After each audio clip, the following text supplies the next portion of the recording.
Viking settlements, Neolithic sites, ever-changing weather, dramatic coastlines, birds, and more birds. Endless green fields filled with grazing sheep. Broad natural beauty everywhere you look. The friendliest people in the UK and possibly the world. This is what makes up Orkney. Part of Scotland, yet a shared history with Norway, make this one of the most fascinating, historically rich places on Earth. Last week, we shared with you our daily life here, but now it's time to venture just a little bit deeper into the history of the land and its people, and really get to know how Orkney came to establish what it is today. A place where modern society and history live hand in hand in an entirely unique way. We're Brian and Crystal, and this is Vanhalla Adventures.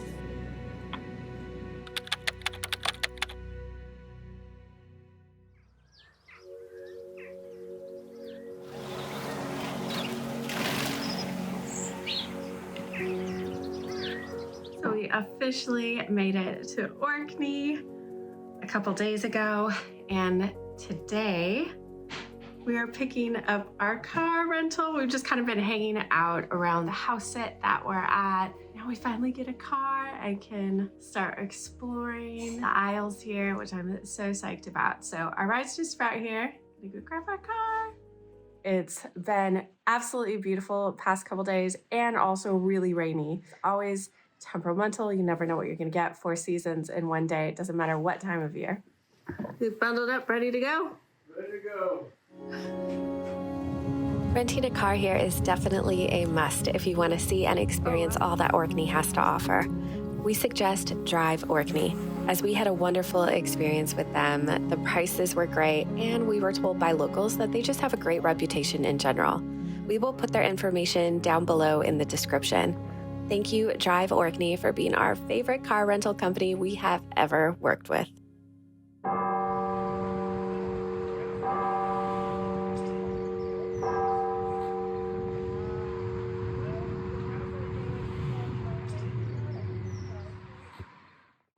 So in Kirkwall, there is a free parking lot that's pretty big right here, and it's right across from the Tesco. You can park here pretty much all day. It's long-term parking. Beautiful sunny day, Kirkwall.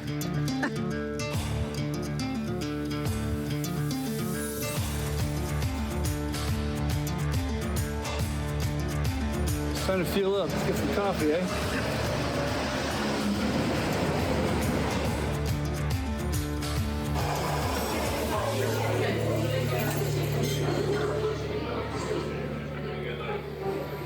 That's legit.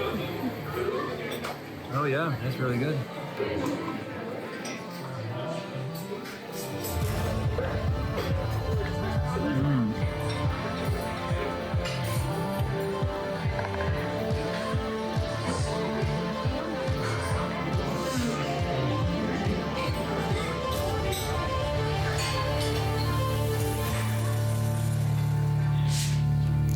So good. That whole entire meal was just about, I think it was about 13 pounds. So whatever that is, US, I'll put it on the screen. So, and that was with chips, which we know is fries. Anyway, that was good.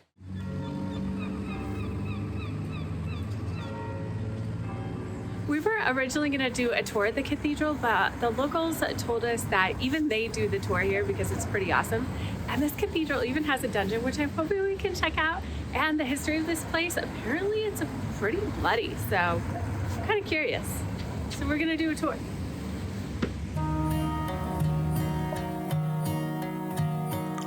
Known as the Light in the North, this iconic cathedral is the oldest cathedral in Scotland and is Britain's most northerly cathedral. It's been the spiritual heart of Orkney for nearly 9 centuries. It was founded in 1137 by St. Magnus's nephew and took around 300 years to complete. Made from striking red and yellow sandstone, it has a warmth to it as soon as you walk in. The relics of St. Magnus are actually here as well, which is quite rare as it is the only church in the country known to hold the bones of its original saint. While you can walk around on the lower level for free, there is a small fee to take an upper level tour, which we are doing today. I found this tour to be one of the best first stops here in Orkney because you can get an idea of the history not just of the cathedral, but of Orkney itself. The first level of the tour showcases artifacts spanning many different time periods here in Orkney, like this hangman's ladder and handcuffs, artwork, an old stone casket, the cathedral clock, stained glass windows, and my favorite, the views of the entire cathedral below. Continuing up the stone spiral staircases, we were able to see the bells up close. The bells ring at certain intervals here that are unlike anywhere else in the UK. It is a Scandinavian type of clocking or bell ringing. So we start with one stroke every 10 seconds for 5 minutes. Then it's one stroke every 5 seconds for 2 minutes.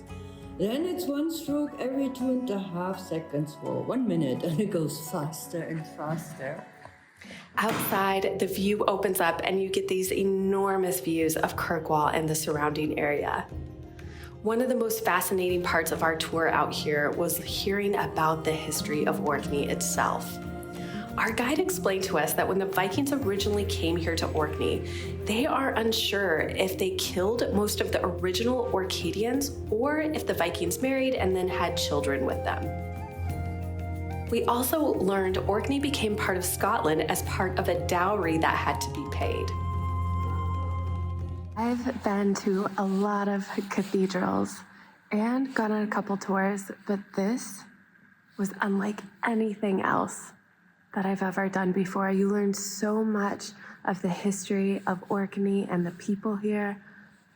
So fascinating. This was one tour I would definitely say do. It's absolutely incredible. And if you come in the summer, though, they're often booked very far ahead, so you want to book ahead as far as possible. Fascinating. I loved it. It was great. I think everybody should come and do this.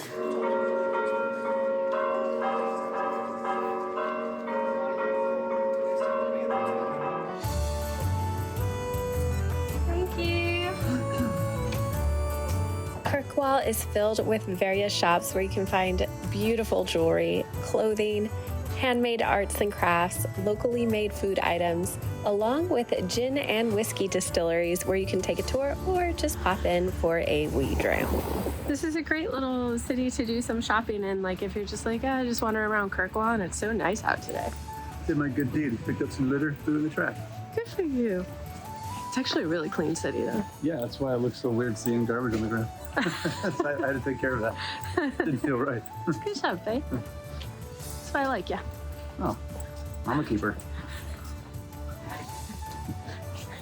We'd also recommend popping into the tourist center here in the center of town if you have any questions about your trip or just want some intel about events going on during your visit. Orkney.com is also a treasure trove of information as well. We'd like to thank David from Orkney Marketing and the team at Orkney.com for helping us put together our itinerary. Their website is hands down the best tourism website we have ever seen. It's really easy to navigate, is filled with everything you may need to know about your stay, what to look forward to, and also has great suggestions for what to see and do while you're here. We will leave their information down in the description below.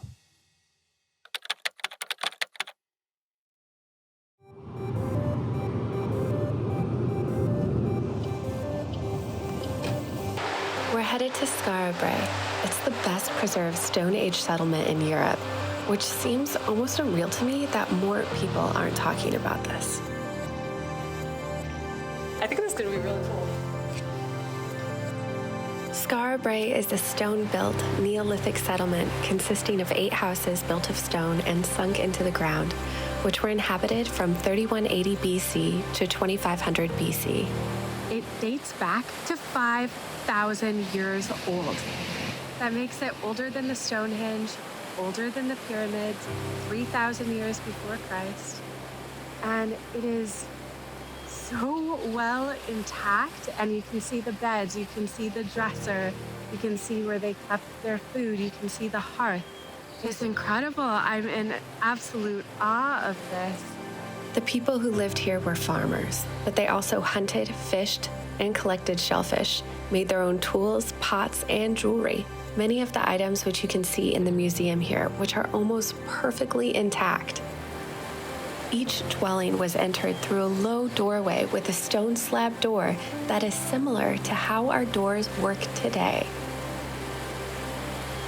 While the sea was much further from the settlement 5,000 years ago than it is today, the sunken houses provided protection against harsh weather conditions, and they even had a sewer system as well.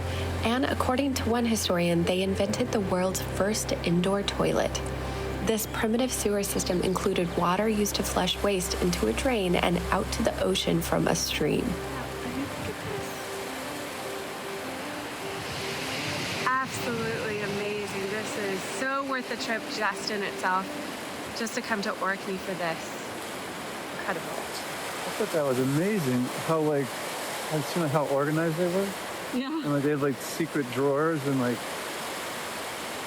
was just very, very Norwegian. About 7 miles southeast of Skarbray lies the Stones of Stennis, which may be the oldest henge site in the British Isles. The function of this site is unclear, but the best guess from historians is that they were involved in activities and ceremonies celebrating the relationship between living and past communities. While the original monument contained more than 12 stones, only a few stand today.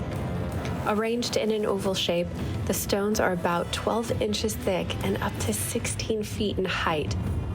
Excavated pottery and animal bones show that Neolithic visitors cooked and ate food at the site, here at the hearth, which was the focus of the monument. And the pottery links the monument to nearby Skarbray and Maeshowe.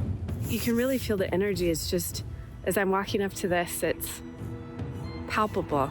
And so there's just this mystery and imagination that you get from places like this, and I really adore it.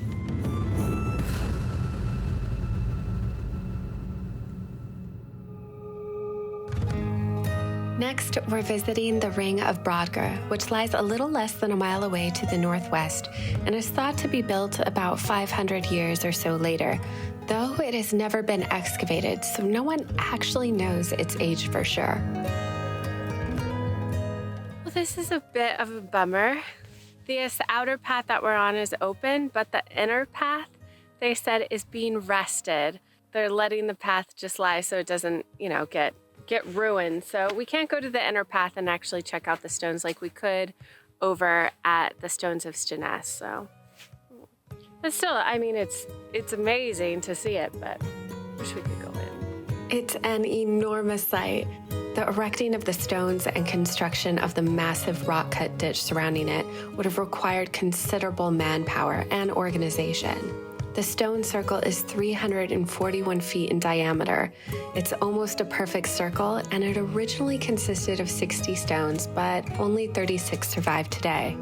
When we stopped at Skarbray, it said that 5,000 years ago, and all of these were built around the same time, that they would have had a plentiful amount of food here. So herbs, fish, there were deer because they also found antlers, which they think they also used to dug the ditch around the Ring of Brodgar, and berries. And so they would have had a plentiful amount of food here as well. Orkney, Orkney's history is so interesting to me because it's a mix of Scotland, Norway, and the Orcadian people themselves. It's different. It feels like Scotland, but not quite like Scotland. It's really its own flavor here. I really appreciate that because it's so different than anywhere else you could go. It's very specific to here, and I'm excited to go visit more of the Isles, like the Shetland Isles and the Hebrides after this. It's gotten me even more excited to check out more of these isles and see the differences between all of them. So, very cool. Given that no one knows exactly what this area was used for, you can dream up a bit of what may have happened here on your own. The area holds an abundance of ancient sites. Within just 2 square miles, there are 2 circle hinges, which we visited today, 4 chambered tombs, groups of standing stones, single stones, cairns, and burial mounds. I think this is a great place to let your mind run free like a child, imagining all the different possibilities of what life was like here from thousands of years ago to even the more recent past.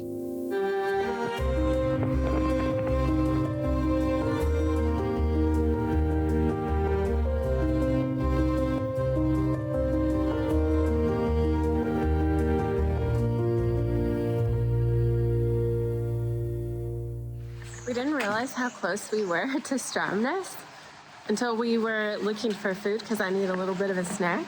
And it was only 8 minutes away. So thought I'd take a look. However, it is Sunday, so everything looks closed, but it's worth a check out.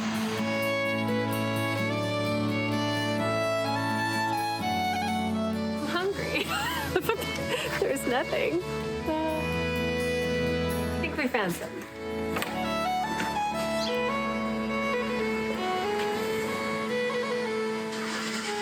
That was actually a sweet little score. They had all these different items, everything from vegetarian, vegan, to specialty items, local items, everything you can think of. This is a perfect area to pick up like little snacks and stuff for the car, especially if you're gonna be taking a ferry or anything like that. So we got a couple really good looking items that I'm excited about.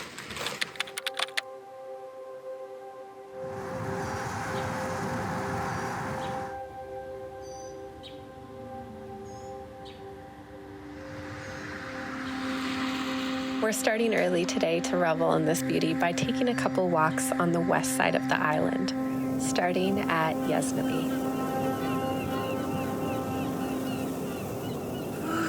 It's definitely chilly this morning, but refreshing. The air here is so pure. There's no pollution. It feels so good.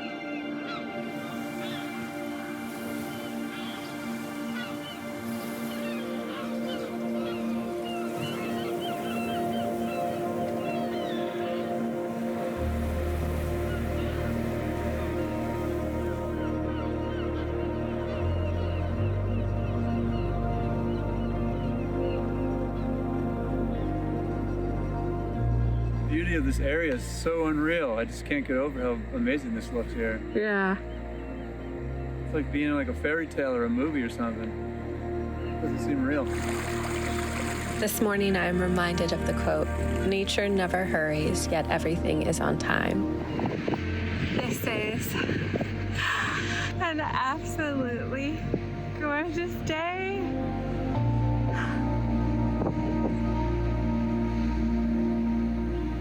This feels amazing. It's middle of November. It's gorgeous and the sun is so warm. It's one of those days and I just feel really grateful to be alive.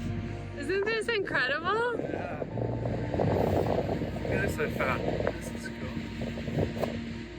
Oh wow, cool rock, man. Yeah.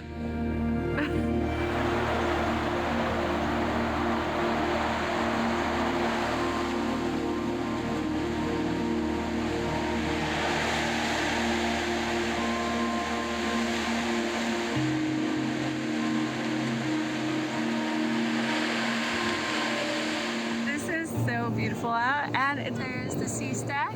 I think this would actually be kind of a cool place to have a little picnic. But I do. Brian's laughing at me, but I think it would be. It's really just nice and beautiful here. I think also too, even on a rough day, this is somewhere I would come because we did hear that when the sea starts crashing, like there's all these different inlets here. So it can be pretty spectacular. So on whatever day, you just, be mindful of the cliffs, of course.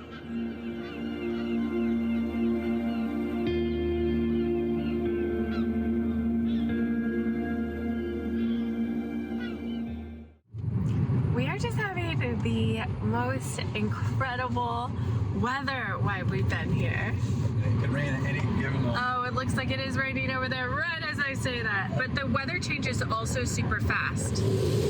Stormy. There. Scotland is just a vibe. It's just a vibe, man. You know what I mean, man? Yeah, man. Yeah, man. It's just a vibe, man.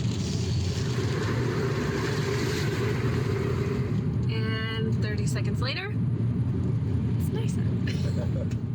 Located just north of Yesnaby is the parish of Bursey. Surrounded by lush green farmland, there are two important ancient monuments here: the ruins of Earl's Palace and the Bruff of Bursey. Oh, this looks cool. Wow, what a beautiful spot this is. It is starting to rain again. Bundle up. a view this palace had. Wow. Oh, look, an honesty box. Oh, wow. Ooh, tablets. Wow. Got all sorts of little like sweets and jams and chutneys and really cute looking things. And then suggested prices. Just email and leave a note. We can take bank transfer or try the card machine. They even have gin. Oh my gosh. It's right across. So here's the palace. Here's the honesty box. Community is really important up here in the islands, we've really noticed, and it's actually probably our favorite part of this entire trip, but more on that later. The late 16th century palace was built by Robert Stuart, 1st Earl of Orkney, half-brother of Mary, Queen of Scots, and the illegitimate son of King James V. The building has been uninhabited since the late 17th century, but it's not hard to get a glimpse into what the structure would have looked like in its heyday. The palace was designed in a Renaissance style with towers, a turnpike staircase, several fireplaces, a great hall, and 4 wings surrounding the large central courtyard. While it was a place of relative opulence when built, it was also a fortified residence. Only the palace's upper floors had large windows. The accessible ground floors were equipped with small openings and an array of gun holes, which you can spot if you look closely enough. It was also originally adjoined by a walled garden enclosure, an archery range, and even a bowling green. One thing I love about Orkney is how up close and personal you can get with all of these historical landmarks that we've been visiting. There's not many places in the world where I feel you can have this intimate experience with the past. The things that I think is so incredible about Scotland is the stonework and how well it's just stayed in place for so many hundreds of years. It's absolutely incredible. Even thousands of years, some of the places on Orkney. So this is one of the fireplaces, and so you can tell where they all were. And the stonework, I mean, look at this. It's so well intact. This was built in 1574. I'm not sure when it got completed, but I know it got started in 1574. Remarkable.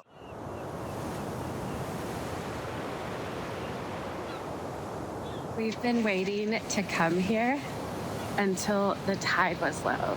And according to Brian, we have 2 hours until the tide is at its lowest. So hopefully we don't get stuck. I'm trusting that you know what you're talking about, Booby.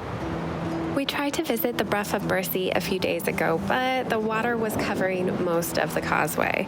We were told that even if the water doesn't look deep, it's extremely slippery and is much more dangerous than it looks. The small island is only accessible for around 2 hours either side of low tide, so you have to time your walk just right so you don't get stuck. Thankfully, it looks like we timed our excursion just right for today, and it was well worth the wait. These are ruins of Pict and Norse settlements that were built between the 600s and 1200s AD. The island was first occupied in the late 7th century by Picts, Scotland's oldest indigenous people. The Norse settled the island about 200 years later in the 9th century, but may have lived peacefully alongside the Picts. Some Pictish artifacts were found in Norse houses, so this may have been evidence of a peaceful coexistence, or they may have been taken by force.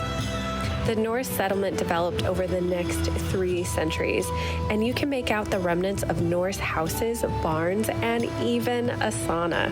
This would have been their steam room. What do they think? Buy it and build it back up, baby. Bring it back. Later, a small church and monastery were built, though the monastery was probably short-lived and may have never been completed. The monastery may have been established by Thorfinn, the mighty Earl of Orkney, who was the grandfather to St. Magnus, which we learned about when visiting the cathedral in Kirkwall. In case you can't tell from the name of our channel, Brian and I are obsessed with Viking history. It is also what I think would be my very, very, very, very ancestral lineage. And Brian's also really Scottish.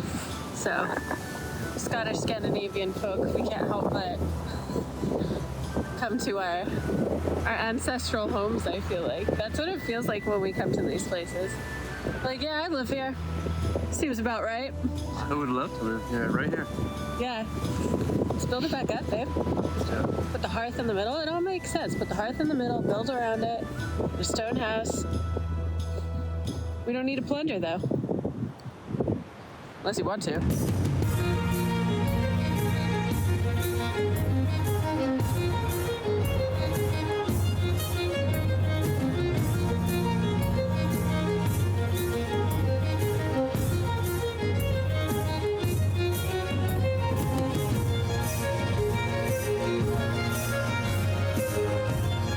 There's sheep here, and Brian and I are debating, do they just hang out here all the time and then somebody comes and has them cross at low tide? Do they do it on their own? I think they just chill here. There's a herd of sheep hanging out on this tiny little island.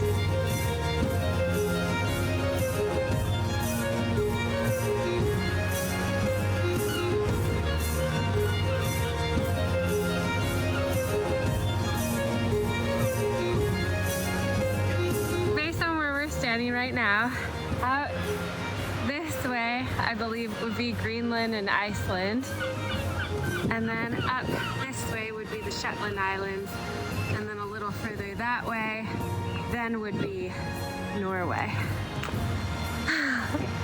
That's so amazing! This is so cool.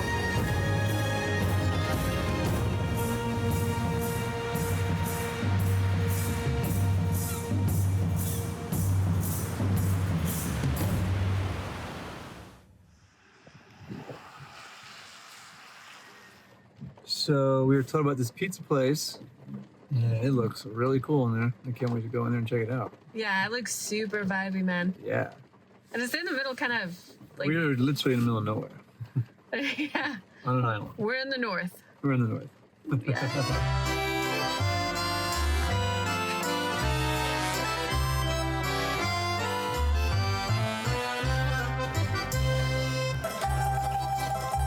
Like Brian said, we heard about this place from our favorite barista/bartender when we inquired about the best places to eat while here in Orkney. He told us this place was well worth the visit, even though it's located kind of in the middle of nowhere on the island. It was well worth the stop as everything about this place was exceptional. The lighting, the decor, the food, and of course, the people. One of the things we love most about Orkney is the people. Vanhalla adventure. So like Valhalla, but Vanhalla. Vanhalla, okay. Yeah. We're on the right island. Because you're in a van. The owners here were not only our server, but also make the pizza too. You can tell they don't just do this for money, but they seem to actually enjoy what they do, and it just makes the experience that much more special. We definitely give this place a 5-star review, and next time we are here, we will be back. In the middle of there was amazing. That was hands down one of the best dining experiences we've had while traveling. The people here, like the owners are the ones working, which is pretty normal here in Orkney, but the sourdough pizza, it was like being in Italy. Everything about this place is amazing. There's not a lot of tables, so you have to reserve in advance. Thankfully, we were able to get in the day of, but if we hadn't, we would have had to wait 4 days. So there's just one slot open, and I'm so glad we did. I definitely ate, and I actually don't feel that bad, even though I'm usually gluten-free because it was sourdough, but definitely time to rest. So worth it. You guys have to come here. It's so good, and they're so nice. But yeah, time to go to bed now because I'm full. I ate. If you've enjoyed this vlog and want to see more of mainland Orkney, including the Southern Isles that are attached via the Churchill barriers, or just get to know what it's like to live here on Orkney, be sure to check out our other vlog which we previously posted, which you can find a link to right here on the screen or in the description below. We'll also be putting out a video all about island hopping the rest of the Orkney Islands here in just a bit. So be sure to subscribe, like this video if you enjoyed it, and share with a friend whom you hope you can travel to Orkney with. See you all next time, everybody. Bye.